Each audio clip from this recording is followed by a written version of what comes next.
आप सभी साथियों का बहुत बहुत स्वागत है। आज जीआईसी का पेपर कंडक्ट हुआ था और जीआईसी के पेपर में 40 सवाल यहाँ पर जनरल स्टडीज के पूछे गए। तो जनरल स्टडीज के उन 40 सवालों का हल यहाँ पर हम लोग देखेंगे और लेटेस्ट ट्रेंड और पैटर्न समझने में हमेशा ही आपको लेटेस्ट पेपर मदद करते हैं। आगे आप जिन भी एग्जाम्स की प्रिपरेशन कर रहे हैं 2026-27 का जो साइकिल है, इसमें तमाम तरीके के यूपीपीएससी के पॉपुलर एग्जाम्स होने वाले हैं। काफी सारी पोस्ट आएगी यूपीपीएससी अपर प्रीलिम्स 2026 के लिए।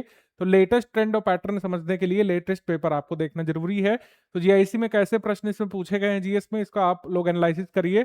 कैसे प्रश्न आगे बन सकते हैं, इसकी इनसाइट आपको मिलेगी। तो हम लोग यहाँ पर इसकी आंसर की बेसिकली देख लेते हैं और देखते हैं कि किस तरीके के सवाल यूपीपीएससी बना रहा है, हमें क्या इससे सीखना चाहिए।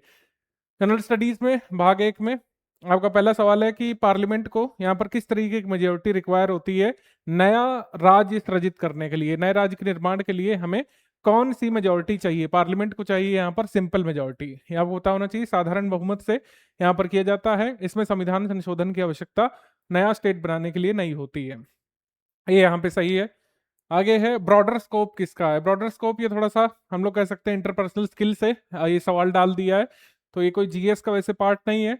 इसका आंसर जो है इंटरनल ऑडिट या इंटरनल कंट्रोल में से एक हो सकता है। ठीक है, आंसर की में प्रॉपरली हमको पता चल पाएगा, क्योंकि इसका आंसर जो है अलग अलग जगह पर अलग अलग यहाँ पे प्रतीत हो रहा है। जो है इंटरनल ऑडिट भी हो सकता है, इसमें इंटरनल कंट्रोल भी यहाँ पे हो सकता है। ठीक है,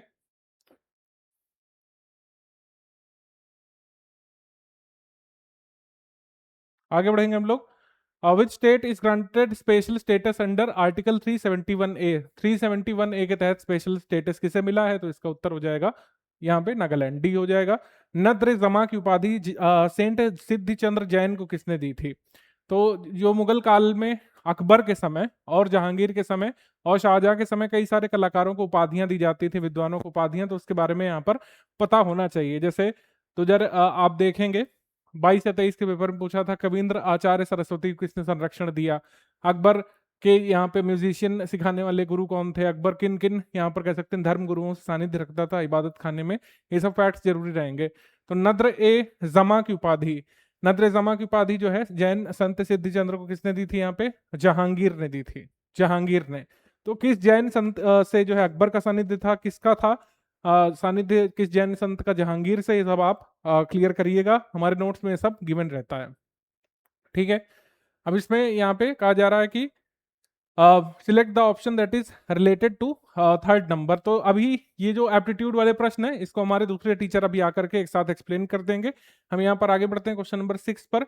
महोगनी ट्री मेनली किस टाइप के वेजिटेशन में पाया जाता है। तो महोगनी ट्री किसका भाग है, उष्णकटिबंधीय वर्षा वन का, जहां पर ज्यादा वर्षा होती है, जहां पर आपका जो कह सकते हैं ज्यादा आपको कह सकते हैं घने वृक्ष देखने को मिलते हैं, वहां पर देखने को मिलेगा। ट्रॉपिकल रेन फॉरेस्ट वाले एरिया में महोगनी पेड़ देखने को मिलेगा। ठीक है,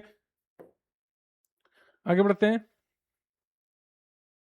बिहारी बुलबुल का टाइटल किसे मिला था। बिहारी बुलबुल का टाइटल ये साहित्य में पूछा जाता है, बिहारी बुलबुल का टाइटल मिला था चिंतामणि को। ठीक है, उत्तर यहाँ पर क्या हो जाएगा, चिंतामणि यहाँ पे सही उत्तर हो जाएगा, चिंतामणि। ठीक है, विद्यापति जो है ये मैथिली में अपने जो है कविताओं के लिए, काव्य के लिए जाने जाते हैं। आगे बढ़ते हैं। और जैनुल आबिदीन यहाँ पे कश्मीर का शासक जो है, इसको अकबर के समतुल्य माना जाता था, कश्मीर का अकबर, इसको टाइटल मिल चुका है जैनुल आबिदीन को। Which is the title of autobiography of Nobel prize laureate Shri Kailash Satyarthi. Kailash Satyarthi 2014 में नोबेल प्राइज जीते थे मलाला यूसुफजई के साथ में। इनकी लेटेस्ट ऑटोबायोग्राफी क्या है, दिया सलाई इसका नाम है, दिया सलाई, मैच स्टिक कह सकते हैं, दिया सलाई इसकी इनकी किताब का नाम है। ये हमने करंट अफेयर में कवर किया हुआ है, ये यहाँ पे सही है। प्राइमरी कैपिटल मार्केट में क्या होता है कि issue of capital to public, इसमें शेयर जो है जनता को या फर्स्ट टाइम इन्वेस्टर्स को बेचे जाते हैं। ठीक है, उससे फंड जुटाया जाता है, डी यहाँ पे सही हो जाएगा। ऑपरेशन फ्लड, वर्गीस कुरियन, बहुत सिंपल सा पुराना क्वेश्चन है। ठीक है, ऑपरेशन फ्लड दुग्ध उत्पादन संबंधित, इसके जनक वर्गीस कुरियन माने जाते हैं। 11 वाले को भी बताया जाएगा यहाँ पे। और कोस्टल रीजन ऑफ तमिलनाडु में बिगनिंग ऑफ विंटर में जो वर्षा होती है तटीय क्षेत्रों में तमिलनाडु में, वो किस कारण से होती है, वो लौटते हुए मानसून कारण होती है, वो यहाँ पे गिवन नहीं है। तो कई बार ऑप्शन बदल दिया जाएगा, यहाँ पे हो जाएगा उत्तर पूर्वी मानसून, यहाँ पे लौटता हुआ मानसून या रिट्रीटिंग मानसून होता तो भी सही होता। कौन सा यहाँ पर स्क्रिप्चर या धर्म ग्रंथ इमॉर्टलिटी को डिस्कस करता है, मेंशंस इमॉर्टलिटी, लेकिन यहाँ पर मोक्ष को डिस्कस नहीं करता है। तो यहाँ पर मोक्ष को डिस्कस नहीं करता ऋग्वेद। ऋग्वेद का आप जितना भी अध्ययन करेंगे उसमें मोक्ष वगैरह के बारे में नहीं है, ये ऋग्वेद के बाद के कह सकते हैं उपागम और ग्रंथों में मोक्ष वगैरह की बात की गई है, ठीक है, क्योंकि ऋग्वेद जो है ज्यादातर देवताओं के सूक्त से संबंधित है। वर्ल्ड हैप्पीनेस रिपोर्ट 2025 में फर्स्ट पर कौन है? फिनलैंड है, बहुत वर्षों से फिनलैंड ही बना हुआ है यहाँ पे, बी सही है, ठीक है। उसके बाद कौन सा इंडस्ट्रियल एक्टिविटी नहीं है? इंश्योरेंस बिजनेस और बैंकिंग ट्रांसपोर्ट को आप देखेंगे ये सारे जो है ये टर्सरी सेक्टर एक्टिविटीज में आ जाएंगे, है ना। और जो कह सकते हैं हमारा औद्योगिक गतिविधियां और सेकेंडरी सेक्टर एक्टिविटीज है, तो उत्तर यहाँ पे डी हो जाएगा, ठीक है। ये बेसिक एनसीईआरटी सवाल आज भी तरह तरह से पूछे जाते हैं। Headquarter of international federation of organic farming movement, ये कहाँ पे है? जर्मनी में है, बॉन में। उसके बाद अलकनंदा और भागीरथी कन्फ्लुएंस पर स्थित जो है कौन सा प्रयाग है? देवप्रयाग है। और बैकवर्ड जर्क जो हमको फेल्ट होता है गन फायर करते समय, तीसरा नियम, to equal and opposite reaction वाला आपने सुना होगा, ठीक है। To every action there is equal and opposite reaction, third law of motion है, बी यहाँ पे सही है। और कौन सा सीरियल ग्रुप जो है ये कोर्स ग्रेन मोटे अनाज में आता है, तो ऑब्वियसली सोरघम, मिलेट, रागी ये सब आ जाएंगे सीरियल ग्रुप कोर्स ग्रेन में या फिर मिलेट में। Largest area under organic farming Australia का है। भोपाल गैस ट्रेजेडी में लीक हुई गैस, सी यहाँ पे सही है, तो देखने की जरूरत नहीं। कोहिनूर की पूरी कहानी हमारे नोट्स में गिवन है, कब कहाँ किसको मिला, गोलकुंडा खदानों से निकल करके किसके हाथ पहुंचते पहुंचते फाइनली अंग्रेज चोरों के हाथ पहुंच गया, सब हमने उसमें कहानी लिख रखी है, ठीक है। ऑनरेबल सुप्रीम कोर्ट ने सेकुलरिज्म को बेसिक स्ट्रक्चर माना था SR Bommai versus union of India case में, डी यहाँ पे सही है, ये ध्यान रखिएगा, ठीक है। शाह बानो केस में नहीं, SR Bommai versus union of India case में सेकुलरिज्म जो है बेसिक स्ट्रक्चर स्वीकार किया गया था। यूपी के कौन सा शहर जो है कह सकते हैं हर्षवर्धन के समय नगर महोदय श्री के नाम से जाना जाता था? वो कन्नौज है, जो कि हर्ष की राजधानी भी थी, कन्नौज, ठीक है। कन्नौज पर सत्ता के संघर्ष को क्या कहा जाता है? त्रिपक्षीय युद्ध कहा जाता है। ये सब हमने डिस्कस किया हुआ है अपने नोट्स और वीडियोस में। जेनेटिक डिसऑर्डर आजकल काफी पूछे जा रहे हैं, मैं आपसे कहूंगा कि जेनेटिक डिसीजेस तैयार कर लीजिएगा, चाहे वो फिनाइल कीटोन्यूरिया हो, आपका सिकल सेल एनीमिया हो, है ना, sickle cell disease, sickle cell anaemia हो, हीमोग्लोबिन संबंधित डिसऑर्डर्स हो, फिनाइल क्यूटिन्यूरिया हो गया, और जितने भी कह सकते हैं डिसऑर्डर्स जो जेनेटिक डिसीजेस में आते हैं, ठीक है, सेक्स लिंक्ड डिसीजेस में आते हैं, उनको अच्छे से लिस्ट तैयार कर लीजिएगा, आगे भी ऐसे क्वेश्चन बनाएगा आयोग कि कौन सा अनुवांशिक रोग है, ठीक है। अनुवांशिक रोगों की लिस्ट आपको ध्यान रखनी चाहिए। आगे है जितेंद्र सिंह जी ने लॉन्च किया था indigenous AI based multi modal large language model. India के लार्ज लैंग्वेज मॉडल क्या कहते हैं? भारत जेन एआई कहा जाता है, भारत जेन यहाँ पे सही है, मैंने आपको बताया था ये आएगा एग्जाम में, वही आया है भारत जेन, ठीक है। उसके बाद रीजनिंग के सवाल हैं, इसको छोड़ देंगे हम लोग। किस गवर्नर ऑफ मद्रास ने सोल्जर्स को मना किया था कास्ट मार्क्स यूज करने से, यानी अपने जो है जाति चिन्ह लगाने से, कान में बालियां पहनने पर, इससे मना करवाया था? इंटर में क्या हुई थी? वेलोर विद्रोह हुआ था, वेलोर में। यहाँ पर सही हो जाएगा लॉर्ड विलियम बेंटिक, सी यहाँ पे सही है, लॉर्ड विलियम बेंटिक, सी यहाँ पे सही है। एका मूवमेंट मदारी पासी ने लीड किया था, ईयर ध्यान रखिएगा, है ना, ईयर। और क्या क्या ध्यान रखेंगे आगे के लिए भाई? ऑब्जेक्टिव ध्यान रखेंगे, इसी तरीके से आयोग पूछता है, जैसे इसमें ईयर पूछा, आपके एग्जाम में ऑब्जेक्टिव आ सकता है, ठीक है। किसने लीड किया और कौन कौन इनके साथी थे, कहाँ कहाँ पे अवध रीजन में हुआ था एका मूवमेंट भाई, कहाँ कहाँ पे हुआ था आपको पता होना चाहिए, बाराबंकी, उन्नाव रीजन, हरदोई रीजन यहाँ पे हुआ था, ठीक है। और यूपी गवर्नमेंट ने जीरो पॉवर्टी कैंपेन, ये आरओआर मुख्य परीक्षा में पूछा गया था 2 अक्टूबर 2024, और ये यूपीएससी में भी सिविल सर्विसेज प्रीलिम्स में पूछा जा चुका है 1-2 साल पहले। Water harvesting, water management system, dams वगैरह, ये सब धौलावीरा से देखने को मिलते हैं। मैं आपसे एक सवाल पूछता हूं भाई कि सिंधु घाटी सभ्यता के किस स्थल में पीने योग्य जल संरक्षण के साक्ष्य मिले हैं? ये आप जल्दी से कमेंट करके बताइए। आगे कौन सा 4 स्टेज ऑफ डिजास्टर मैनेजमेंट नहीं है भाई? रिकवरी, प्रिपेयर्डनेस या प्रिपरेशन, मिटिगेशन और रिस्पॉन्स अलर्टनेस नहीं है, ये यहाँ पे सही हो जाएगा। और स्मॉग एसेंशियली किस कंपोनेंट से मिलकर बना है? इसके लिए तो पूरा एक वीडियो मैंने डाल रखा है स्टडी फॉर सिविल सर्विसेज के फ्री वाले चैनल पर, आप खुद देखिए, पढ़ा होगा, 3-4 साल 5 साल पहले का है, और उससे हर बार क्वेश्चन आ जाता है, ठीक है। तो oxides of nitrogen and sulphur, यहाँ पे ए सही है, ठीक है। उसके बाद यहाँ पर है कि फर्स्ट कॉटन मिल, अब देखिए यहाँ पे कंफ्यूजन है, कुछ लोग कहेंगे कि भाई यहाँ पे होना चाहिए था 1856, है ना, ये सही है, लेकिन इसमें फर्स्ट कॉटन मिल मिल इस्टेब्लिश्ड, तो बॉम्बे में first cotton mill officially established 1851, working करना शुरू किया 1854 और ऑफिशियली जो है ऑपरेशनल हो गई 1856 में। तो इतना बारीक डिटेल भी कई बार पूछ लेते हैं, थोड़ा सा आप अंदाजा लगा सकते थे, जो क्लोज ईयर है वही यहाँ पे होगा। ठीक है। जैव विविधता को नुकसान का सबसे बड़ा कारण, ये 2020 में भी आया था यूपीपीएससी में, हैबिटेट डिस्ट्रक्शन एंड फ्रेगमेंटेशन इस सबसे बड़ा कारण है, कारण तो सभी हैं। ठीक है। और हाईली सॉल्टी वाटर को आप कैसे प्योरीफाई करेंगे? बाई नेचर, यहाँ पे कीवर्ड ध्यान रखना था, यहाँ पे क्या है? In nature. ठीक है। प्राकृतिक रूप से कैसे करेंगे? ऐसे तो लैब में कर लेंगे आप लोग बॉईल करके, लेकिन जो है प्राकृतिक रूप से कर रहे हैं, तो इसका आंसर हो जाएगा वाटर साइकिल, जल चक्र के माध्यम से प्योरीफाई होगा। अब यहाँ पर रीजनिंग मैथ्स के सवाल हमारे अगले फैकल्टी आपको ब्रीफ में बता देंगे।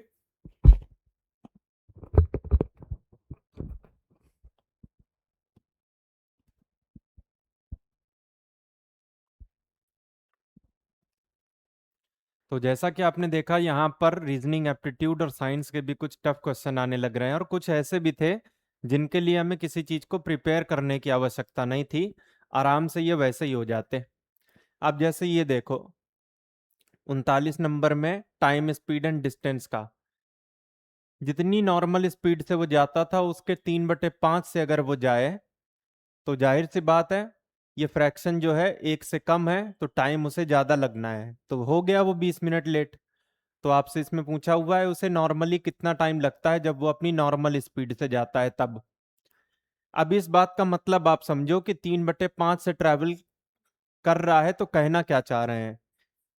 अगर वो 5 की स्पीड के बजाय 3 की स्पीड से जाए, ये स्पीड का रेशियो हो जाएगा, तब 3 यूनिट का टाइम पहले लगता था, अभी 5 यूनिट का टाइम लगने लग रहा है, क्योंकि डिस्टेंस सेम है। तो जो स्पीड का रेशियो है उसके जस्ट अपोजिट में टाइम का रेशियो हो जाएगा। डिफरेंस है 5 और 3 का 2, 2 का मतलब हो गया 20 मिनट, क्वेश्चन में कहा जा रहा है, एक का मतलब 10 मिनट, और पूछा जा रहा है नॉर्मल टाइम कितना लगता। तो ये पहले वाला टाइम, ये T1, ये 3 के बराबर है, 1 यूनिट की वैल्यू 10 है, 3 यूनिट की 30 हो जाएगी। सिंपल।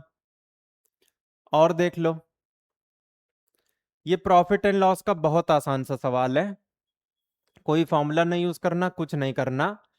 कोई चीज जितने में भी बिक रही है, 20% उसका प्राइस बढ़ गया, मान लो 100 में बिक रही थी, 20% बढ़ के 120 प्राइस हो गया, इतने में कोई कंफ्यूजन मेरे ख्याल से नहीं होना चाहिए।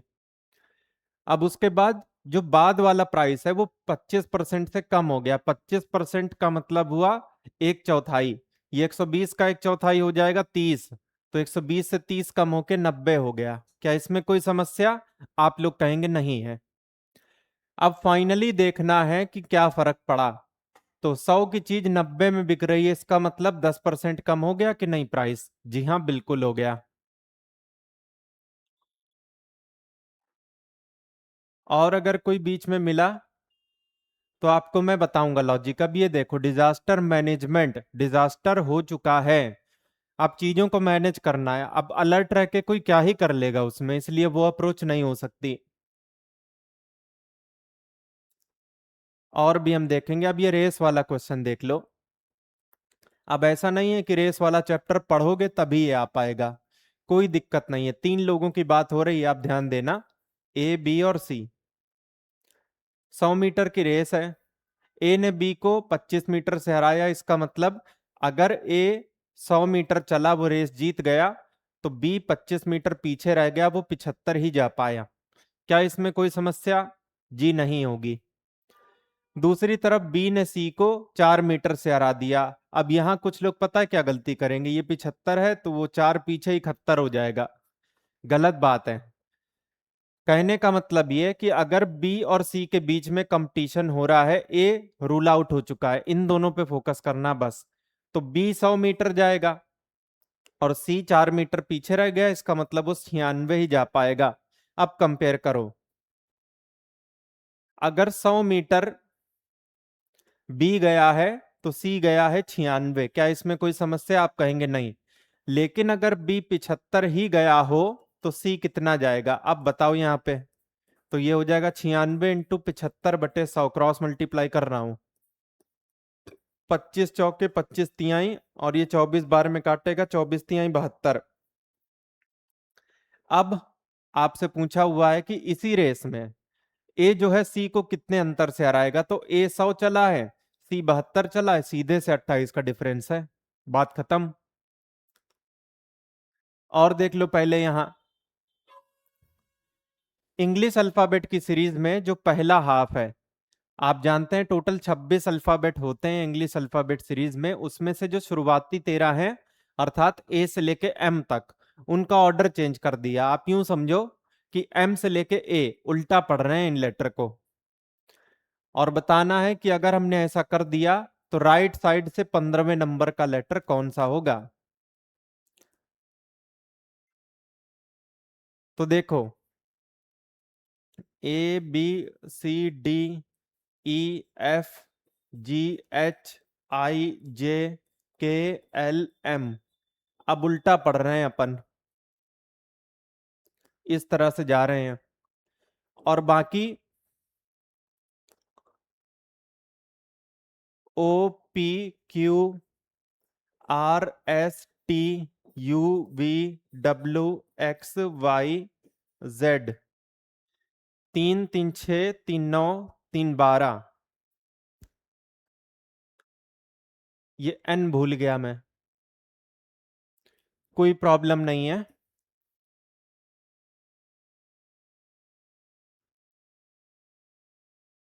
इसको यहां देख लो,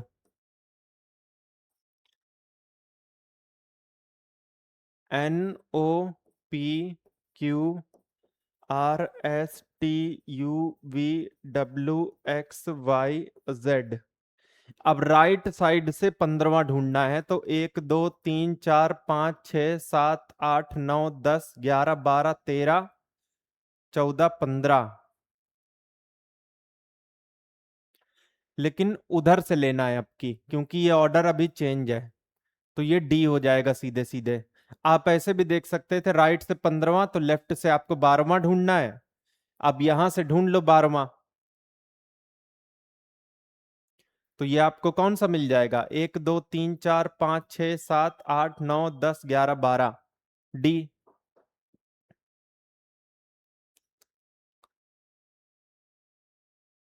और अगर कोई सवाल इसमें हो तो वो मैं आपको बताऊंगा।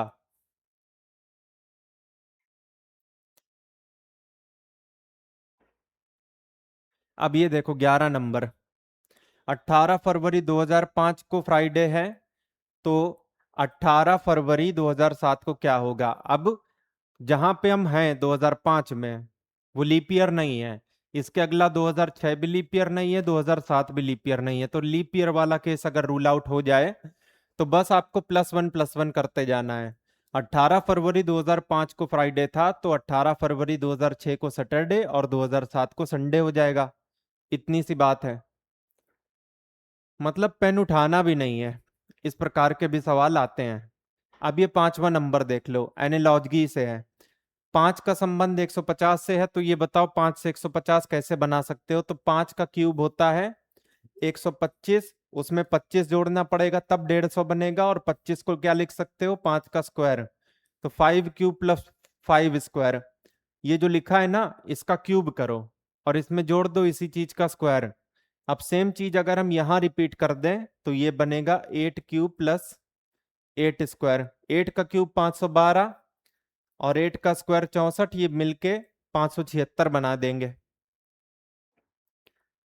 अब किसका ब्रॉडर स्कोप है, मेरे हिसाब से जो मेरी समझ है वो कहती है इंटरनल ऑडिट का, क्योंकि जब आपका कंट्रोल वीक पड़ने लगे ऑडिट की जरूरत तब पड़ती है, और वो अपनी पावर तभी दिखा पाता है, तो ये होना चाहिए।